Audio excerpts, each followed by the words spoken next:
Bonjour, je suis Victoire Chevreul, j'ai 26 ans, je suis journaliste et j'ai eu l'occasion de remporter la bourse Géo pour les 40 ans du média.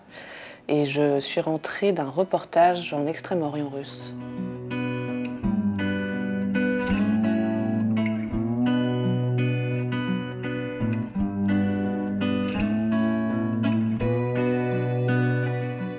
J'avais repéré pendant l'été 2018 un témoignage d'un Français expatrié en Russie qui habitait du côté de Yakoutsk, dans un des villages les plus froids de l'Orient russe.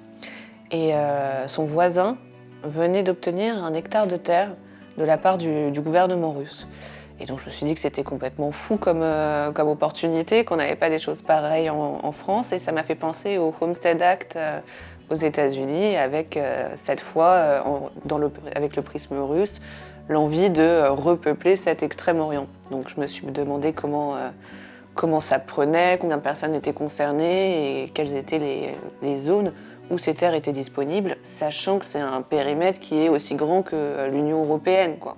Et j'ai commencé à imaginer le reportage avec des questions très pratiques, comment ils arrivaient sur leur terrain, comment construire leur maison, comment leur vie de famille s'articulait autour de leur projet, et y avait-il une véritable rentabilité avec l'exploitation de leurs terres pour lesquelles ils doivent lancer un business efficace, un projet très concret, et s'il y a des résultats, au bout de 5 ans, ils deviennent propriétaires.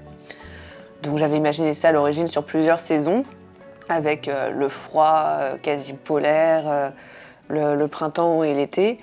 Un projet au long cours comme j'aime les traiter, mais trop ambitieux parce que finalement, faut avoir les moyens d'habiter sur place pendant presque 1 an. Et c'est un projet que j'aurais jamais pu réaliser, toute seule, en tant que freelance, même avec des économies de côté, et avec la bourse Géo. Du coup, j'ai proposé ce sujet-là parce qu'il y a très peu de médias en France qui ont les moyens de faire des grosses productions comme ça. Donc je me suis dit que c'était l'occasion. Et ça a plu, donc j'ai eu la chance de pouvoir le réaliser.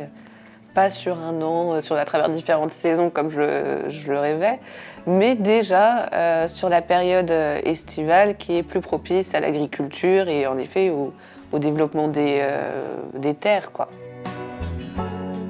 Les personnages qui m'ont marqué, il n'y en a pas eu qu'un. On a croisé beaucoup de profils très différents parce qu'on a parcouru presque 3000 km en 1 mois. Donc on a rencontré une dizaine de candidats à ce programme des hectares. Il y a eu déjà un profil un peu particulier, très moderne et en même temps très into the wild dans l'état d'esprit. Un homme, Sergueï, un ancien militaire de l'armée rouge et russe et qui était un fan de yoga.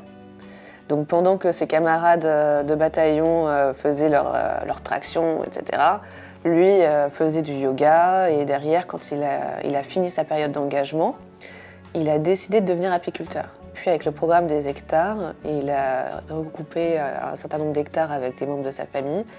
Et là, il a récupéré une 60aine de dessins qu'il a installés.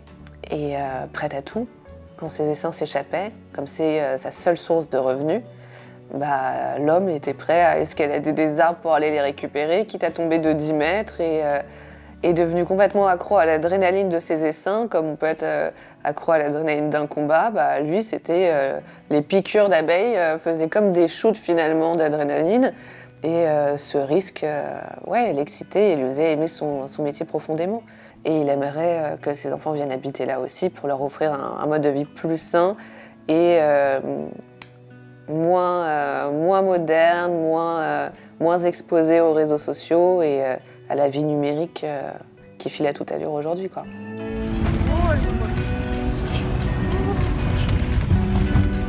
La logistique a ses limites dans des endroits aussi désertiques comme l'Extrême-Orient russe.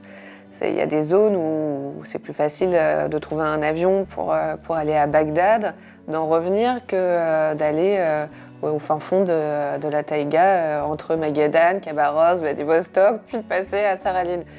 Donc on dépendait essentiellement du bon vouloir des habitants qu'on allait rencontrer, qui vivaient parfois à des centaines de kilomètres les uns des autres. Parfois, sur place, il n'y avait pas un magasin dans le coin, quoi. Elena Chernyshova, la photographe qui m'a accompagnée, avait ce réflexe-là. C'est là où l'esprit russe et le reportage qu'elle connaît bien nous ont vachement aidés. C'est qu'elle avait de la kasha, du sarrasin déshydraté, et donc on s'est nourri un certain nombre de fois à base de sarrasin déshydraté. Et on s'est retrouvés à un moment donné sur l'île de Saraline, donc un paradis sur terre avec des plages magnifiques, rocailleuses, mais pas un endroit où s'abriter sur la plage, donc des tentes quand même, un feu de bois. Il faut se rappeler comment alimenter un feu de bois dans ces moments-là. Trouver 2-3 trucs que tu as ramenés avec toi, donc des légumes, des trucs comme ça, cuisiner à l'arrache sur le truc. Et puis il y a le froid, il y a la nuit, il y a le jour, et puis tu restes quelques jours sur place, le temps de faire tes interviews, de découvrir la zone. Mais non, t'as pas un hôtel, t'as pas une boutique, donc ce que t'as pas emmené avec toi, tu le consommes pas.